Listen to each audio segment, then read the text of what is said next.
Jean from Happy Indulgence, and I'm going to wrap up the 11 books that I read during March. March was an awesome reading month. Compared to the 4 that I read last month, I got back into my reading groove and I found heaps of reads that I really loved, and I can't wait to recommend it to you guys. So the first book is The Hate You Give by Angie Thomas, and this has already been a New York Times bestseller and it was only released this month. Guys, The Hate You Give is such an important book about Black Lives Matter, about what it's like to live in a black neighborhood, to be working against a system that already places you at the lowest rung, and to try and get justice for a death that made no sense. I just love Star and her family and her neighborhood. It talks about Garden Heights, which is a really close-knit neighborhood filled with shop owners who look after each other's backs, filled with families who also look after each other. I just loved how everyone felt like one big family. It was interesting how she had an internal struggle with the two identities. In her neighborhood and with her family, she's good old Black Star. She makes all the jokes, and even the way she talks is very different. During her everyday life at school, she goes to a private school outside of Garden Heights and she feels like she puts on a different face. Even I related to that because I feel like we all do that to an extent depending on who you surround yourself with, and even more so with Star. So she really focuses on enunciating the right words, she doesn't use any slang, and even like the things that she talks about with her friends, it feels like she's putting up a front. She also finds her voice in social justice and looking for justice for her best friend Khalil. Everyone just dismisses his death as a potential drug dealer. In the media, the police, her friends, even the neighbors, all of them say, you know, it's just as well that another black boy is taken off the streets because he was dealing drugs. There's just so much depth to The Hate You Give. It will move your emotions about. It will make you laugh. It will make you cry. It will make you love this book. I thought it was a really important read to understand the injustice of police shootings and, you know, gun control and everything that's happening in the States right now, because being in Australia is just so different. It's not something that we have to deal with here. So yes, it's an important read for everyone, and I highly rated it 5 stars. The next book I read is The Song Rising by Samantha Shannon. This is the 3rd book in the Bone Season series, and this is the collector's edition which I ordered. From what I understand, the collector's editions will all have these original covers, and it is a stunning copy. Check that out, it's so pretty. And there's also a signed copy by Samantha Shannon. Being the 3rd book in the series, I'm not going to go into this too much, but just to say that Paige as an Underqueen, she is so awesome. She really comes to her own in this series, and the character growth in here is phenomenal. Basically, this book is a high fantasy book about the 7 orders of clairvoyance. All of these orders of clairvoyance, there's a big hierarchy behind how powerful you are.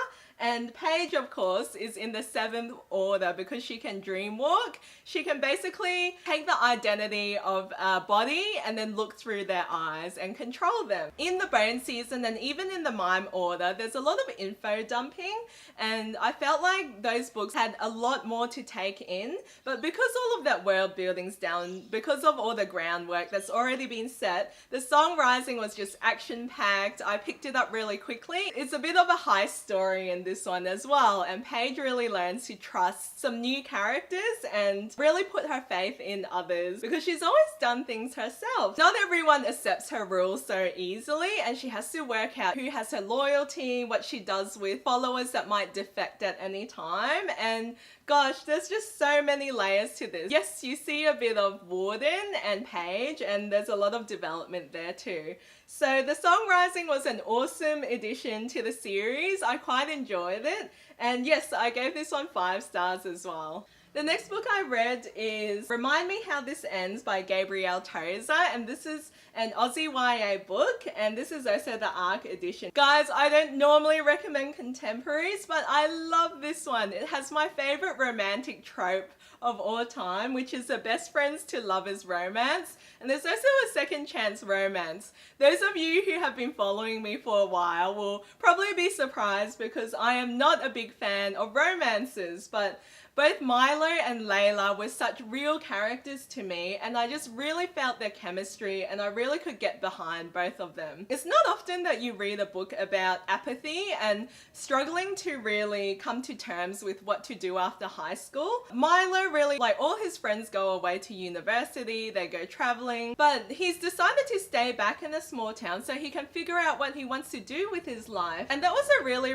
refreshing exploration, because it's not often that we hear YA characters taking that time to find out. Same with Layla. She's always been moving around through her childhood and through high school. She hasn't seen Milo in about 5 years. She's also dealing with the grief of her mother and her absent father. She's obviously got a lot of demons to work through. When both Layla and Milo connect, they have so much chemistry.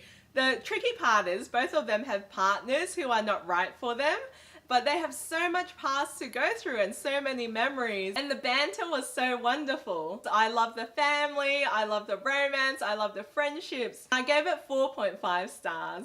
The next book I read was This Is Our Story by Ashley Elston. Basically, it's a slow burning murder mystery. So there's 4 boys who were in a hunting accident. They're popular and privileged. One of their friends got shot while they were all hunting, and no one will own up to who it is. They decide to cover for themselves so they can avoid getting incriminated, and no one can pin it down on them. And then enter Kate. So Kate starts working with the prosecutor's office. She's really good at photography and the finer detail. So she analyzes their body language as they go through the evidence. You see interviews with each of the boys and their nervous twitches and their reactions. There's a lot of focus in this book about building evidence, about the legal system, about the courtroom. It really kept me guessing, and I loved all the stuff about the criminal justice system and working at the prosecutor's office, and also about studying body language and working out the finer details of the case. I gave This Is Our Story 4.5 stars. It was such a great and different read that is totally up my alley. So it's Fight Like a Girl by Clementine Ford. This book made me so uncomfortable, but I totally think that was the point of it. She goes through so many issues that we as females don't even speak about. Males sticking up for females just to get a pat on the back, workplace inequality, she talks about sexual harassment, she talks about female sexuality, abortion. There's so many of these important topics that I think every woman should read. Clementine Ford is totally unfiltered though, so there's so many swear words, so many of them. Some of her ideas were rather quite radical, I felt, and I'm like, oh, I'm not sure if I agree with her, but I'm going to read it just to get a different perspective on things. But there were so many things that I found enlightening as well. I ended up giving it 4 stars. The next book is Waking Gods by Sylvain Neuvel. I recently read the first book, which is Sleeping Giants, and I absolutely loved it. It was about giant robot aliens found on Earth and humans learning how to work with it, and all of the political and war aspirations when it came to uncovering this giant robot. Waking Gods is set 8 years later, and it was absolutely crazy. You think one giant robot on Earth is already crazy enough? In Waking Gods there were 13 of them. Like, how crazy is that? They're trying to figure out, hey, what's happened with these aliens? Why are these robots suddenly appearing out of nowhere? It goes into the morality behind it, the scientific aspects of the robots. How can this be possible? How can they disappear all of a sudden? How can they mirage and apparate to different areas? So basically everything's just blowing up in Waking Gods, and it's absolutely mind-blowing pretty much. That's also the problem I had with it, because I felt like some things were too outrageous. In Sleeping Giants, it was explored in a rather realistic manner. I know the subject matter isn't realistic, but in Waking Gods, it was just so ridiculous. There were a few skipping ahead moments that made me really frustrated. I'm like, if you're only finding out things afterwards, like, it's really hard to feel like you're in the moment. There was just no feeling of that urgency. It kept on happening and happening, and there was more talking, and I'm like, what are you guys gonna do about it? Come on, guys. Anyway, it does resolve, but I felt like it was a really frustrating read. I ended up giving it 3.5 stars. The next book I read is We Are Okay by Nina LaCour. I read this one really quickly because it's such a thin book and I love Nina LaCour, especially Everything Leads to You. One of the girls is bisexual and the other is lesbian, but they're both best friends. It talks about the relationship between a girl and her grandfather and the closeness that can occur. Marin is really struggling with the death of him and it feels like a really quiet and emotive book. It was great to explore the relationship between Marin and Mabel, having been best friends but obviously having something there. And it was also interesting seeing Marin dealing with the grief of her grandfather. But overall, I didn't feel like it was a book that stood out that much at all, so I gave it 3 stars. I also read History Is All You Left Me by Silvera. So this is another one where I was slightly disappointed with having loved and read the first book. If you've read the first book, I felt like this one used a similar narrative technique. So it talks about the history, which is where Griffin and his boyfriend Theo got together after being best friends and exploring like just how happy their life was beforehand. And then it explores today where Griffin is now dealing with the death of Theo. The complication is that Theo actually has a new boyfriend and that's how the story is left, and you're sort of left to find out what happened between Griffin, Theo, and the new boyfriend Jackson. I did not like Griffin, the main character. I felt like he was a rather selfish character. He's obviously mourning the loss, but I felt like he used everyone around him. So being an Silvera book, it's an own voices book featuring gay relationships. So Griffin has come out, he came out with Theo, they were each other's first loves.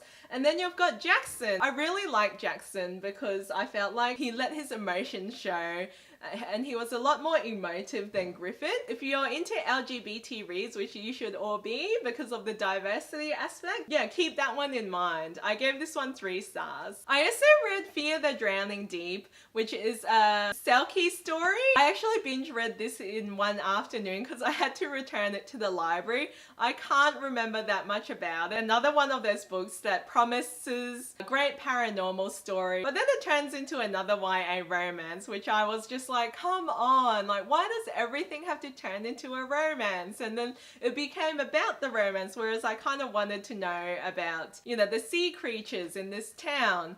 I felt like it was really atmospheric and deep, but yeah, like I can't actually remember that much about it. I ended up giving it 3 stars though. So there were 2 books that I gave 2 stars to. This is Who's Afraid To by Maria Lewis. I really enjoyed Who's Afraid because it's an urban fantasy with a biracial heroine and she finds out that she's a werewolf, so she's half Scottish and half Maori. Who's Afraid To says that she's going to go back and explore her Maori roots. There wasn't that much about the Maori roots at all, which I found really disappointing because the first book kind of went away from that as well. Tommy Grayson, she's really pop culture obsessed. She's spunky, she's a brave heroine. She's apparently super powerful. She does everything great from the first go. She knows how to use a sniper after a few hours. And yes, she is one of those heroines that really annoy me. She's one of those heroines you cannot relate to from the start because she's apparently too perfect, and the special snowflake syndrome in here, gosh, like she's invited into the Praetorian Guards because of her special talents apparently, but she was really, really annoying. I felt like a lot of the stuff that I liked about the first book kind of disappeared, and then it just became a standard urban fantasy fare with a heroine that's, you know, smart talking, that's totally witty, and that everyone totally loves and is way too powerful to be realistic. I gave it 2 stars. I also read In Real Life by Cory, Doctorow and Jen Wang. We love gaming, and this one is about an MMORPG, which is, you know, a massively multiplayer online role-playing game. And it's about this girl who finds purpose in the online world. I love the vibrant artwork and the fast-moving story.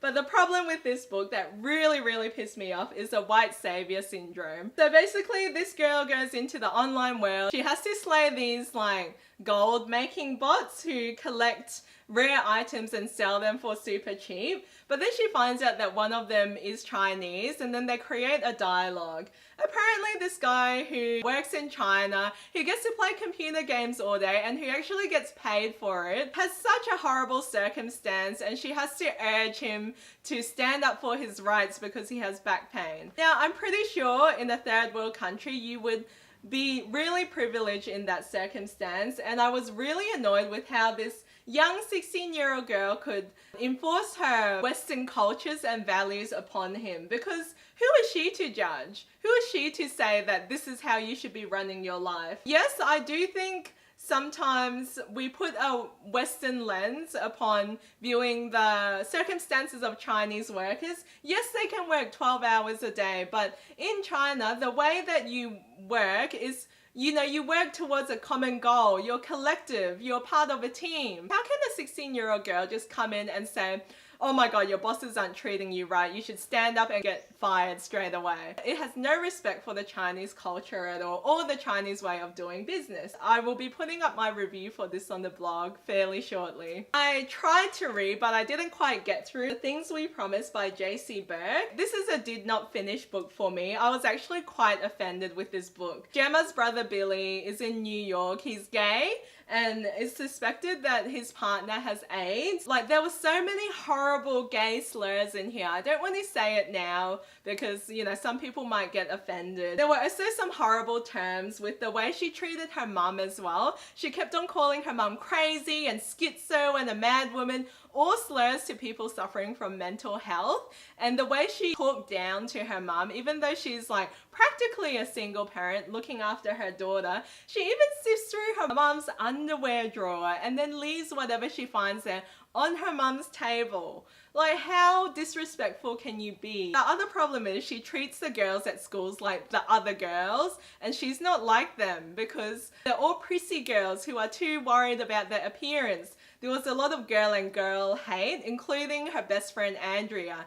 Andrea has had sex with 3 guys, she brags about it, and apparently she's like a massive slut. But then you've got Gemma, who's apparently a saint just because she's had sex once. And gosh, there are so many things wrong with this book. There's the mental health slurs, there's the gay slurs, there's the girl and girl hate, there's the disrespect towards the parents. That was just in 75 pages, so I struggle to think what the whole book would entail. This is a did not finish book. This is also a Aussie YA book. So these were all the books that I read during March. I hope you guys enjoyed my reviews on them. And for full reviews, make sure you check out my blog at happyindulgencebooks.com. If you have any comments at all, please leave a comment down below and give me a thumbs up for the video, and subscribe if you want to see more. Thanks guys, I'll catch you guys next time. Bye!